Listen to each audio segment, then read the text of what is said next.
Hello and welcome to the Blue Monday podcast, discussing the town up or down since 2015. I'm back on the preview show. I'm trying to think, was it Oldham? I think so, yeah, we did. It was an FA Cup one, was your debut, wasn't it? In a galaxy far, far away with Paul Cook. Paul Cook, Ipswich Town side. What if I'd have told you then, you see, the thing is, Seb, what you don't know is Paul Cook is going to be managing Chesterfield next time we do the preview show. What would you have said?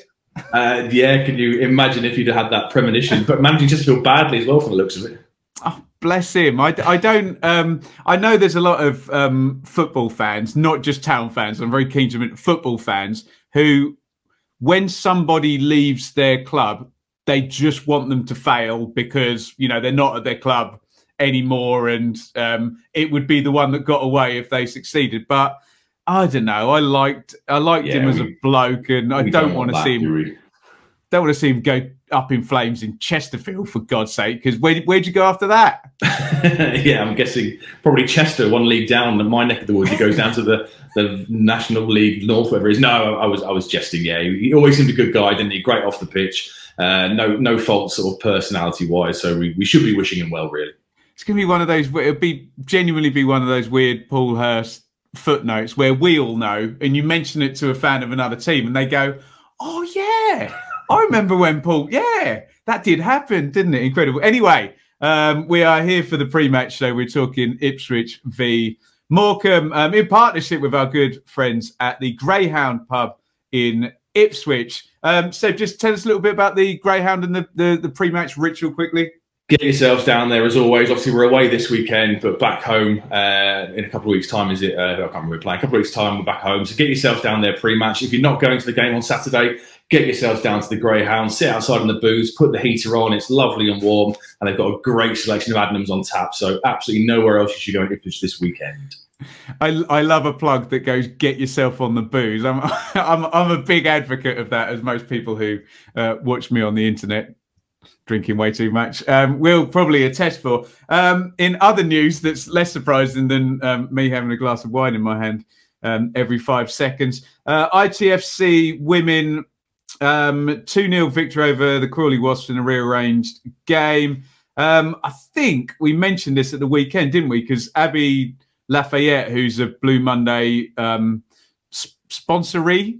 Is that a word? Yeah, I was wondering that. I think that is a word. Yeah, it's one of those where I was thinking about it as I was about to say it, and I'm like, a sponsee? I've got no idea. We'll have to ask her. Look, if she keeps banging the goals in for the ladies' side, then we can refer to her in any way possible, I'd imagine. So it's the big game in the FA Cup against Southampton, and look, I won't sugarcoat it. Richard's the guy on the ladies' football, but he has smartened us up that Southampton are good, and this is a big sort of grudge match, but a evenly contested thing in the FA Cup. Hoping for a 4-figure record attendance at the Gold Star on Sunday. Get your tickets at tickets.itfc.co.uk. It's a £5. Seb would spend that at the Greyhound in what, 15 minutes? Yeah. Easy does it. £4 for seniors, under 16s are free. Or the True Blue monthly subscription service starts from just £5 per month and offers free entry as well as other goodies. And we should plug that Richard has put up on the channel interview with, there's 3 of them, Natasha Thomas. Who else is on there? Paige Peake is on there. No, there's 3. I can't remember who the other girl on the interview is, but check it out on the channel. We're trying to give this a good push in terms of as the profile of the team grows, and it doesn't do any harm that they tend to win most weeks as well, which is always good stuff. Seb, I took the night off on Tuesday. So what were your? I'll give you my overarching thoughts on a 0-0 draw with Cheltenham after you can give me some more detailed stuff. But yes, I was walking the dogs and avoiding football for what it was worth. You always say, don't you, if you check the Blue Monday WhatsApp group and there's not many messages, you know we've played well. So I guess that's your barometer for an ITFC performance as it stands. So it was 150 messages from Tuesday then, yeah? It was just frustrating, wasn't it? Like me and Mikey said on the post-match show afterwards, it was very much a case of 2 points dropped. Played really, really well in that first half. Couldn't get the opening goal. Had a couple of decent chances through Burns and Chaplin, and I think Selena had one. And the more it went on, they started to come more and more back into the game. So, you know, it is 2 points dropped, but, you know, we didn't lose. It maintains over the 2 points per game average. And if we follow it up tomorrow, not tomorrow, so we're recording on Thursday. If we follow it up on Saturday with a win and then go to Fleetwood the week after and win, then it's fine. It's, you know, it's okay. But it was an opportunity that we couldn't take, unfortunately. And I guess the news afterwards about Evans being out for a few weeks is a bit of an issue as well. You know, we weren't sure that the severity of the injury when we went on for the post-match show, but you know, McKenna's confirmed now, no operation, but he's out for a few weeks. So I guess we'll see one of either Carroll, Backinson or El Mazzuni get a bit of a run, and hopefully they can do what he was doing, because him and Morsey were a superb partnership for those few weeks, weren't they? Yeah, great. It's one of those weird ones where I don't know what the right side of the argument is, but I do understand people looking at it in the short term, in isolation, that one game, Cheltenham at home, with those numbers attached to those games, you know, as they were in terms of being the better side and having the most of the chances, and concluding, okay, like you said, 2 points dropped. So that is completely a reasonable view on it. And then there's the other flip view of, like you said, well, okay, things are going well, clean sheet, big picture, the points total is good, and then we're into context is king. If you keep a clean sheet and win up at Morecambe, everything looks good again. So we're just going to keep coming back to this, aren't we? And this idea of giving yourself a lot to do at the start of the season, giving yourself no margin for error, is always going to mean that when there is error, if that's not too unfair on Cheltenham, who I think now 1 in 10 defeats, having played Wigan and ourselves and Sunderland in there. So I honestly, without complete fence sitting, I can completely see the frustration on the one side, and I can also see the people on the other, you know, beating the drum of, like you said, no, okay, this is viable. If this carries on or improves over a 14-month period, you know what will happen next season, don't you? But I don't know about you. I'm not entirely sure what the right response is. The future's going to tell us, isn't it? Yeah, like I say, we'll know, won't we, at 5 p.m. on Saturday. If we do go there and win, then it's 7 points from the week, and it's absolutely fine. You know, it's a very, very decent return. And I think it's going to be like this. We said it on the post-match show. It's going to change so many times in the remaining, whatever it is, 12, 13 games we've got left this season. You know, one time we're going to be 2 points off the playoffs, then we're going to sink a little bit away from it. And this is how it's going to be, I think. I think it's going to change pretty much every single week as we stand at the minute. And some weeks we'll be high, thinking, brilliant, we can really, really do this. And some weeks we'll drop down a few points and think to ourselves, we're not going to do it, we're going to run out of games. And all we can do is maintain the form that McKenna has got them showing, which, to be fair, is now coming up for, what, 2 months since he took over. So, you know, we've got a decent sample pool to choose from now. If you can keep that momentum going for the remainder of the season, then we're going to be in for a really, really good show. Well, and the obvious patterns, Seb, are that our form has trended upwards, and 6th place, albeit very slightly, has trended downwards. And I mean, you just uttered the immortal words, run out of time. Of course, that may well be the case, but we all know that if you take that trend and bisect the lines, then we go past 6th place. Whether we take Sheffield Wednesday or somebody else with us or not is a different matter. But no, on Lee Evans, I think it's interesting, isn't it? And it almost works in some ways in McKenna's favour, in that we've had all these conversations about, right, who's a real Paul Cook loyalist, and this idea of Morsey and Evans. And I don't know, obviously it looks like he wanted to play Evans, but, you know, if it was Paul Cook's guy and McKenna now has the chance to, it sounds bad, but do it with a McKenna guy, which is Backinson possibly rather than Evans. I think we probably all admit that Evans would be the better bet, but I'm trying to find a silver lining in an injury cloud here, if you know what I mean.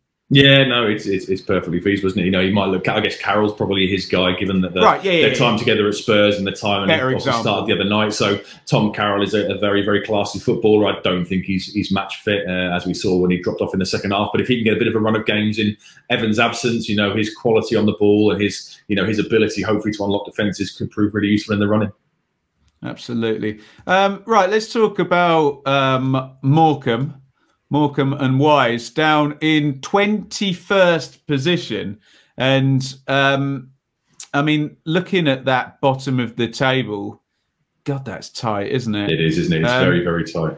Yeah, they've got games in hand on two of the teams directly below them, and Crewe look like they're a goner. Don't know. I think they've lost 7 on the trot or something crazy like that. But then above them, there's Wimbledon and Fleetwood, Shrewsbury, who are all sort of within 2 games distance, albeit Fleetwood have had some like weather cancel. I don't think they've played for like 11 days or something silly like that. But your mind sort of goes back to right early on in the season. Was it even? It was the first game. Yeah, it was the very first game, wasn't it? Yeah, the big start of the game changer and Paul Cook era.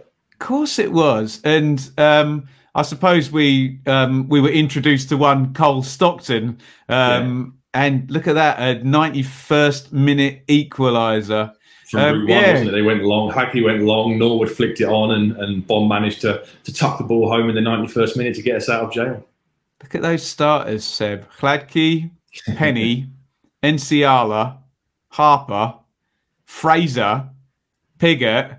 Well, I don't like the term bomb squad, but I'll take your bomb squad and I'll raise you another bomb squad. I mean, God, even after that game, we probably signed, what, 4 or 5 more players before the end of the window. So, yeah, crazy to think of the options we had on that starting day compared to where we are now. What day? But if you look at the league table, the thing that's quite interesting is that it's very, very tight down there. But look at the goals scored compared to the rest of the teams around them. You know, that's what's going to get them hopefully out of danger, because they're way ahead in terms of goal scoring compared to all those below them. Yeah, no, you're very, very right there.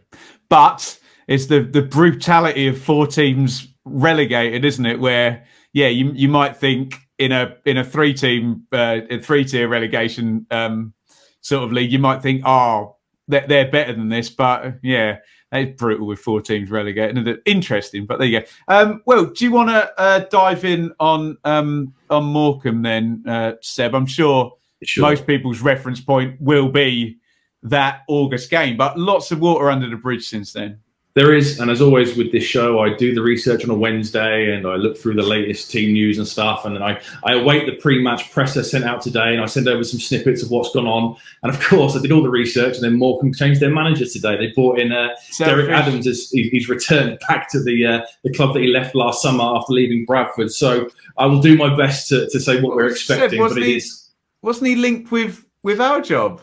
Was he? I don't remember that. I remember. Yeah, I'm sure the name. I mean, maybe it was just some internet stuff or some press stuff. I remember the name getting mentioned in dispatches after Cook went, but that wouldn't have been very inspiring, though, would it? Let's be honest. If we'd have, I don't think so. League 2 manager, but yeah, he's back. He beat Newport last year with Morecambe in the playoffs and got them back up to League 1, and then he left. He moved on in the summer, went to Bradford. I guess the big project in Bradford. You know, it's a big club in League 2, so attracted by the project there, but it's not gone to plan at all there, has it? And he got himself sacked a couple of weeks ago. And Stephen, I've forgotten his name now, Stephen Robinson got pinched by St Mirren on Tuesday, just before their game against Rotherham. And by all accounts, the chairman rung up Derek Adams on that night, and today it was announced. So yeah, he's gone back there. So we'll look at what we expect from them, but please bear in mind it all might completely change now they've changed the manager. So yeah, home form, they're currently 18th in the league with 21 points. So the majority of their points do come when they're at home. Last time out on Tuesday night, they lost 2-0 away to Rotherham, but that doesn't really tell the whole story, to be fair. They had 17 shots, 7 on target. They hit the woodwork. And the caretaker manager, Barry Roach, came out afterwards. And I think McKenna has said it today as well, has said they played well in that game. They could easily have scored, easily could have got a couple of goals. And it was by no means a sort of a, you see 2-0 Rotherham and you think, right, well, they haven't got out of first gear, really. But by all accounts, Morecambe played really, really well. He changed the formation. We'll come on to that. They were very much a 4-3-3 side for most of the season. But they went to a 3 at the back, presumably to match up what Rotherham did. And I kind of assume they might do the same against us before they brought in the new manager. Makes sense, wouldn't it? Yeah. Yeah, it would do. So 43 goals scored so far this season. So as I said, they score way more than the sides around them in the league. That's 1.3 goals per game. They tend to create 1.1 big chances per game. And interestingly, I saw they've hit the woodwork 7 times this season. So you could say, they're scoring relatively freely for where they are in the league. And they've been a bit unlucky as well. Possession isn't amazing, 44.9%. That's the 19th in the league. They've got a 66% passing accuracy, so they're not bothered about holding onto the ball. They'll let other teams, especially us, I presume we're now second after MK Dons for possession. They'll let us keep the ball and pass it around. They like to attack the centre of the pitch. They like to shoot from range. They've scored 7 goals from 164 efforts outside of the area. They like taking a lot of shots in matches, 12.3 per game. As I just said, it was 17 the other night against Rotherham. So they do like to get their shots off. And by comparison, we're 11.5 per game. So they're actually a side that will shoot more often than we do. Tend to be a bit of a long ball side previously. Again, that might change under when Derek Adams comes back in.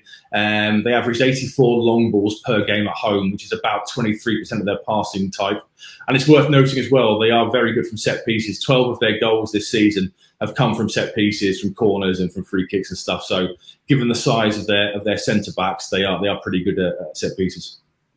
Sounds interesting. Sounds I very much buy your theory about if you've switched manager and you've only got 2 days and you play 3 at the back against another team that play 3 at the back, and you're coming up against us. I suspect you may be onto something with that theory. Do you think when you're describing a team that is able to leverage low possession and maybe be a little bit direct, do you still have that shudder up your spine of, drawing to Cambridge and losing to Accrington and, the failures against, and look, again, before anyone gets outraged by this, teams that do this well are good teams. Don't worry. We're not looking down at any, you either win games or you don't in football. And that's how it's judged. But do you still shudder a little bit, or do you think now, given this greatly improved defensive record and, Walton being there permanently, is that less of an issue for you now? Exactly that, yeah. Since McKenna's come in, what we should consider 4 goals, is it, in his time in charge?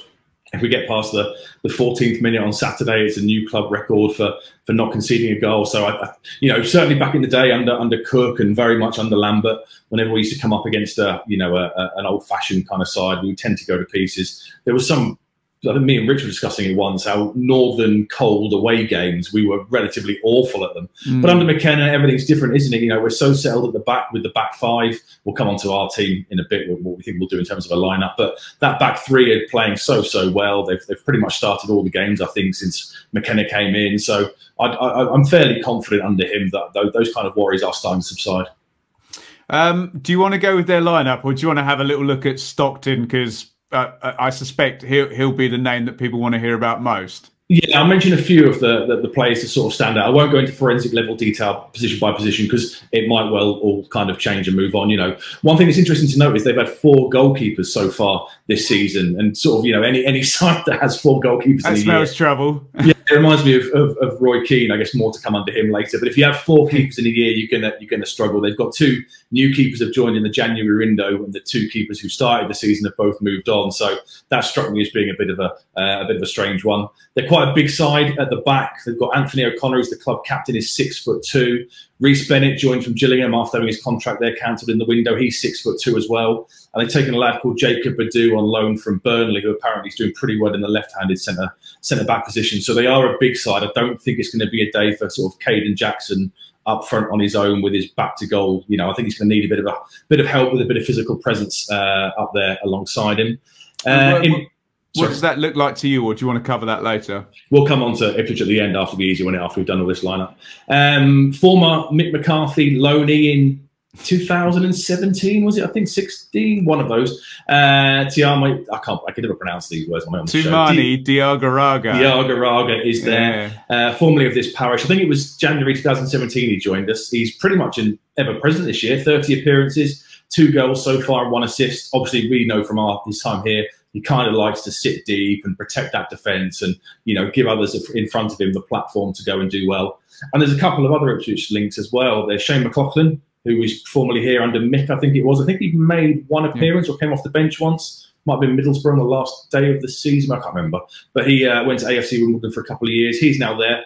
Played 26 games so far this season with 1 goal and 1 assist. And Dylan Connolly joined as well, another former, one of our perennial loanees under Mick, who would come in from Ireland as being the next best thing and spend 6 months or so in the under-23 squad and then move on. He's there as well as a bench option. But like you said earlier, the main guy, I'm a bit surprised they kept him in the window, is very much Carl Stockton. You know, 2 goals against us on the opening day of the season, 31 appearances with 18 goals so far in the league, 3 assists. And we should know all about him from the opening game. Do you remember that goal when Selena won goal of the month for the Crew game? Must have been November. Do you remember his goal from like the halfway line? But there was a really weird Twitter beef, wasn't there, between Ipswich fans and I think the that's it. The Morecambe admin was trying to get Norwich fans to vote for. I mean, don't get me wrong; it's a brilliant goal by Carl Stockton, wasn't it? And in terms of, I always do fall a little bit on the side of narrative that if you get 2 equal goals, the one scored by the bigger star in the bigger game always edges it for me. And that was a last-minute winner from the halfway line. Obviously, Selena's was incredibly classy to beat bottom of the table Crew 1-0, but it was a great goal by Stockton. And I just checked; it's only Ross Stewart of Sunderland who scored more goals than he. Perhaps we could have done with him leaving, but you never know what damage he might do to other rivals. And I suppose, and I know we're predisposed to do this after recent years, Seb, we see an informed striker and we're all thinking the same thing. If there's a tripwire to trip over, Ipswich Town will trip over it. But hopefully, and we talked about this psychology and mentality around the club, hopefully things like that start to change and we could be saying, no, we keep a hell of a lot of clean sheets and the defence is solid. And Alfie May had scored 4 goals on the Saturday and didn't score any against us. And maybe it can be the same with Carl Stockton. I don't know. No, very much so. It's a fair shout. When he scored twice against us, I'm sure one was from a Wolfenden mistake, wasn't it? A Wolfenden back pass on the opening day. So we kind of gifted them one. And you just feel confident, don't you? With Wolfenden purring like he is at the minute, Donatian so consistent on one side, Edmondson's coming back into form on the other side. You kind of feel with that back 3, we shouldn't really be looking to fear anybody at the moment. I mean, he's absolutely crucial to their chances of staying up. You know, I think the next player in their side's got 5 goals or something. So he's absolutely crucial for what they do. You know, he's a focal point of the attack. He in the 4-3-3 they were playing previously, he was very much the focal point. He would like to hold the ball up and get it out wide, and obviously we know how good a finisher he is. And now he's had a partner for the game against Rotherham, so we're not sure what they will do versus us. But he's very much a man that has to be watched all for the whole 90 minutes, isn't he? Yeah, no, I kind of say good luck to him as well. It's nice to see a player come up from League Two, and let's be fair, if he stays fit, it's going to be between 20 and 25 goals for the season. And hey, he could be the next Joe Pigott and get a move somewhere and kick on next season. Can't he? But we'll sign him and he'll sit on our bench, yeah. Stop it, dearie me. So how do you think we play it then, Seb?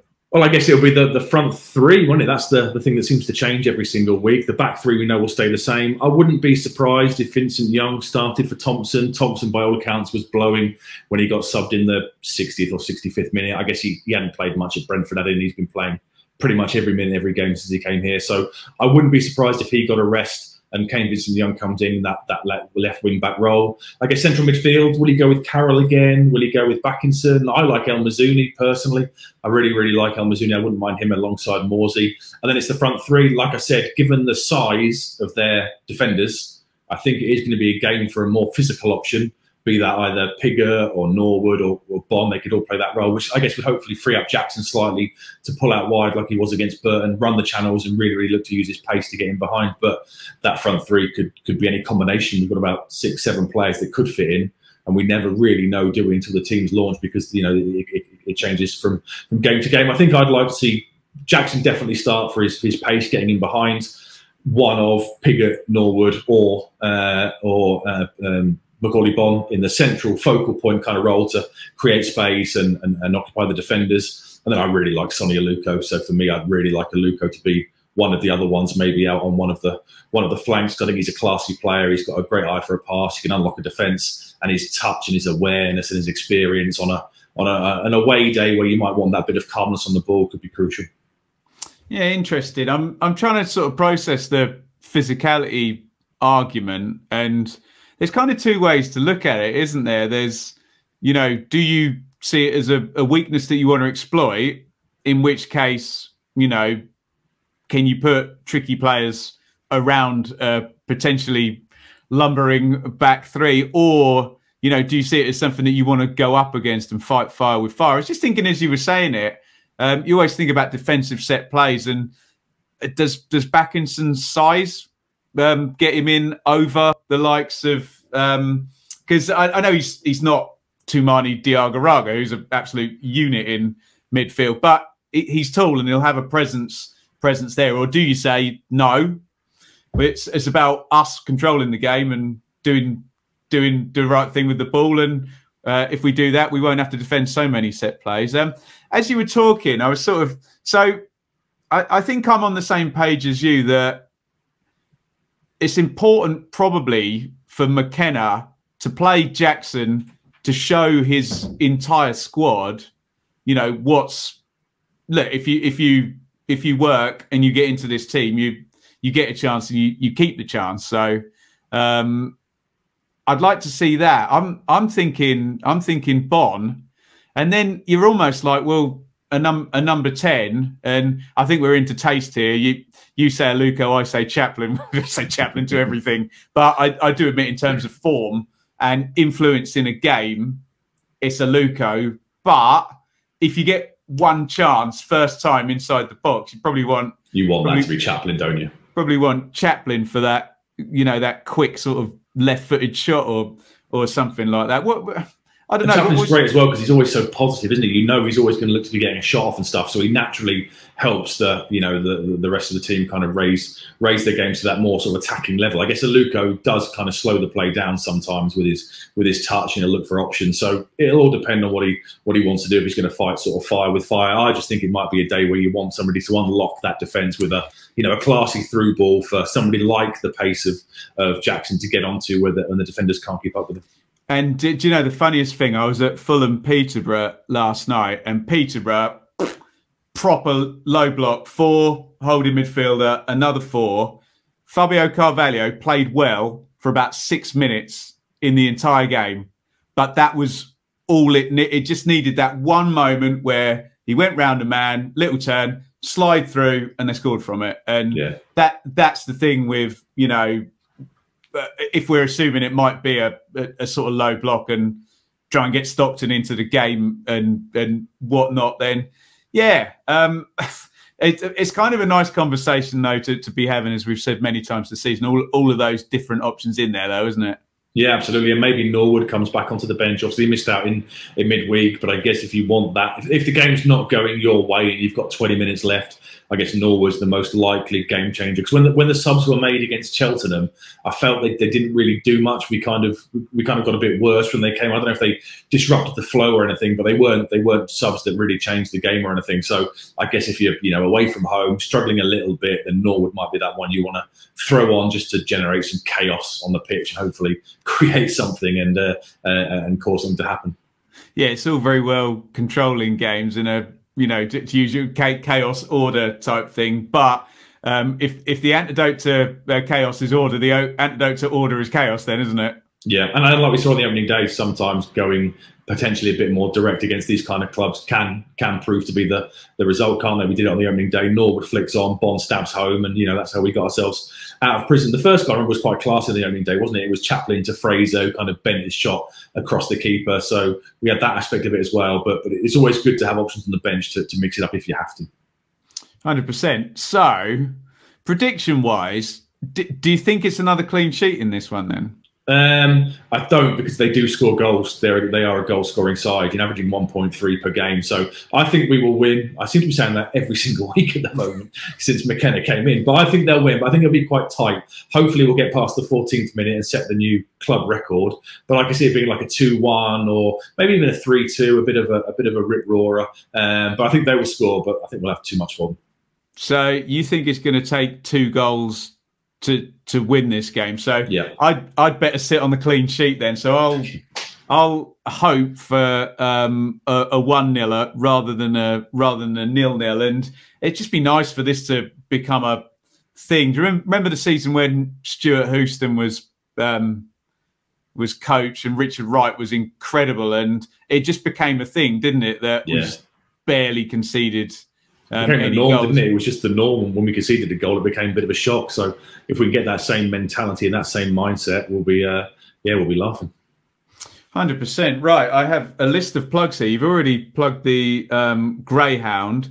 You can check out the live reaction stream you can watch after the fact, which we would advise sometimes, because the thing we love about the live reaction stream is the raw emotion of it all, and people just flying at it at 100 miles an hour. There's a nice energy to that, but it's always good to, maybe a day removed, take a look at it. I think we've already spoken about the interview on the channel, so there's literally stuff coming out every day here, and it's going to be Rich, Seb, and Craig. Although obviously, as is written in very small font on all concert posters, lineup subject to change at the last minute, and we are not culpable. Now, the Room 101 has changed to Sliding Doors, Seb, so you're going to have to walk me through this and take the lead here. It has. Did you have 1 stab at Room 101, or was it 2? I can't remember.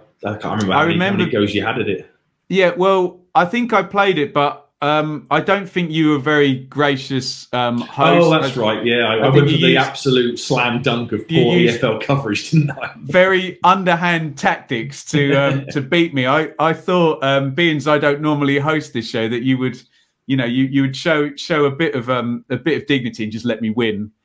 Basically, which no, it's not. It doesn't look like it's going to happen today either. Yeah. Well, if I do win today, I'm guessing it'll be the last time this feature is issued, because Rich is definitely going to get rid of it. I think next week I'll be sat in silence for 5 minutes while he creates a Twitter poll of his favourite colour and then guarantees himself a win, because he was quite shocked the other night. I think it was during the live show when he joined. And he asked, I pointed out he was losing, and he was like, "Was I?" And he gave a little passionate speech about how he takes it personally. But I think I still managed to get across the line. So I don't know what he's done to the table. I'm sure you're about to put it up and we'll have a look. Got it. But yeah, I've got it here. There you go. So, I have got top of the league. Okay, he had this weird rule last week where, because his percentage was bigger than mine once, even though he'd won 1 out of 4 and I'd won 1 out of 2, he made up some maths to put himself top still. So, okay, fair enough. Yeah, last week I won with David Unsworth not being available for the playoffs in 2004, 2005. We had Rich, who had the back-to-back defeats at home against Watford and QPR in the same week, about this time, I think it was February, March time. And Gav had the drop points, the 1-1 draw against Reading, where we go 1-0 up with like a minute to go, and somehow managed to drop points there. So I was there. Yeah. Oh, okay, yeah. So they all came from the same season that year. So we're going to mix the managers up again this year. We've done 2 for Burley, 2 for Royal, 1 for Mick. So this year we're going to go to the Dark Lord himself, Roy Keane. I'd recommend Seb. I was sort of well, I wasn't even walking the dog. I was walking the baby up to. I was sent to buy some eggs and walk the baby up to the co-op earlier, and I was listening to the Overlap, which is the live show. Yeah. Roy Keane's got a incredible sense of humour. Yeah. It's hilarious. He is, and the stuff with Mika Richards on Sky Sports is brilliant. He must be a proper Jekyll and Hyde character, because you know, you hear stories about karate chopping tactics boards and stuff, and that side of it. I guess maybe, to be fair, we're going back a decade, aren't we? It's perfectly possible he's chilled out a little bit in the last 10 years or so. But on Sky Sports, he's absolutely brilliant value for money. When you get him and Mika Richards in the same room, and all Mika Richards wants to do is wind him up for half an hour, it's brilliant TV. But yeah, I started watching the overlap, and I was impressed. He comes across really well these days, I think. Yeah, and I mean, there was always an aura about him, but it was never based on his sort of personality in terms of I don't know, charisma or likability. It was always this guy is going to kill you. Oh, and by the way, he's a better footballer than all of you as well. And you know, the sort of ruthless combination. But no, just I don't know whether he's mellowed or you don't just create a sense of humour in your late, I don't know what is in his 50s, Keno, but yeah, he must have always had it. Anyway, the Dark Lord, go ahead. So I'm going to go for, it's actually just before, I'm kind of blaming his well, not blaming it, but I'm going to go for the fact that at the back end of the 2008-9 season, we had Giovanni Dos Santos on loan, the greatest loan we've ever had, the greatest player who wins all the polls when we see an annual thing about who was our greatest ever loan player. So I think the fact we had Dos Santos on loan, he made 8 appearances and scored 4 goals. 2 of those games were under Keane. I think he made us look a lot better than we potentially were at the time. And I think he may have lulled Roy Keane into a sense of, this isn't that difficult. All I need to do is change a couple of things here, and this is going to be very, very straightforward. There was an interview when, I remember they went to Portugal when he took over. Evans must have funded a hot summer trip thing. And there was an interview with the BBC. I tried to find it yesterday, but the video's gone. But I remember him specifically saying, there's not much I need to do here. There's not much tweak needed. This is a good side.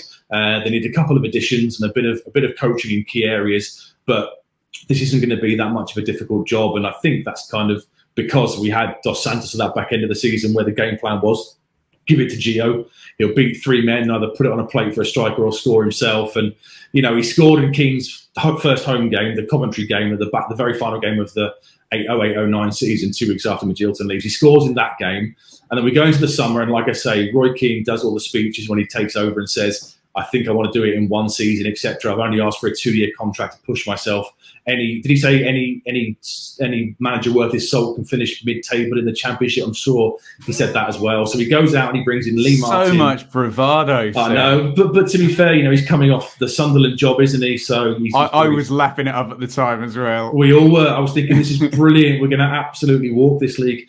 So he brings in that summer. He brings in Lee Martin, Thomas Priskin, Delaney joins from QPR, and Colin Healy comes in from the League of Ireland. So he signs those 4 players, and that's what we kind of go with for the opening start of the season. And I think at that point, it probably starts to dawn on him when, I guess he's, you know, there are other issues as well in terms of man management and playing people out of position. But I think that's probably when it starts to twig and he starts to think, hang on a minute, we're not the side we were 3 months ago. And part of the big reason for that is because we haven't got this amazing ex-Barcelona player on the right-hand side. And we all know that as the window dragged on, we had to make more signings. We brought in, you know, Edwards and Ledbetter from Sunderland, Rosinia joins. And then we can't score goals all year, so we go and get Stern John, and Daryl Murphy joins for the first time in the January, and David Healy joins. And for me, I think it comes back to Dos Santos. I think if Dos Santos isn't there for Keane's first 2 games of the back end of that season, I think he goes into the summer in a very different mindset. He thinks it's a much bigger job than it is. He thinks it's a proper rebuilding job, which I think it was at the time. And I think potentially things work out very, very differently. It's fascinating that when you get a manager being really hooked into one really good player, because people criticise it, don't they? That, you know, and Pep Guardiola was always quite chippy about it, and I think he's obviously proved 10 times over that it wasn't just Messi that meant that he won, because he's done it without Messi now for so many different people. But you kind of think, you know, the NFL dude who had Tom Brady for years as well. You wonder whether it's actually good management that you can stick this star player in, like Warnock to Rabs style, or Henry and Wenger or whatever latterly, or is it too reliant? So it's an interesting theory. Mine comes far later down the line, and we're into Roy Keane's last season, and this is basically all David Diamond's fault, really, because he put bad vibes into the universe here. So I'm going back to, God, I can't believe this is that long ago, because David's son had just gone to university in, God, I can't think where he was, somewhere near Reading, because that's where the game is. Where did he go? High Wycombe, possibly.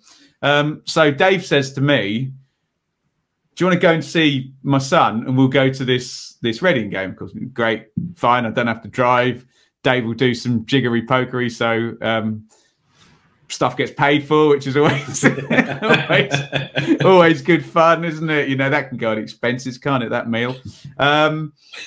Yeah, so we head down there, and I'm just having a look at the results. Going into the game, Ipswich are fourth in the table in Keane's last season. 1, 2, 3, 4, 5 wins. 1, 2, 3, 3 draws and a defeat. Sorry, I've conflated it. I've added a Carling Cup win in there. So like 4 wins, 3 draws, and it's a really good start to the season. You've just been sort of talking about 2 points per game stuff. Off we go to Reading, and David Diamond's going to get a speeding ticket on the journey as well. And you all think Dave's a very nice guy, but when he gets angry and when he gets cross, you know, don't let one of those speed cameras pop up on one of his car. And we got diverted and had to go for a 50, and he got flashed.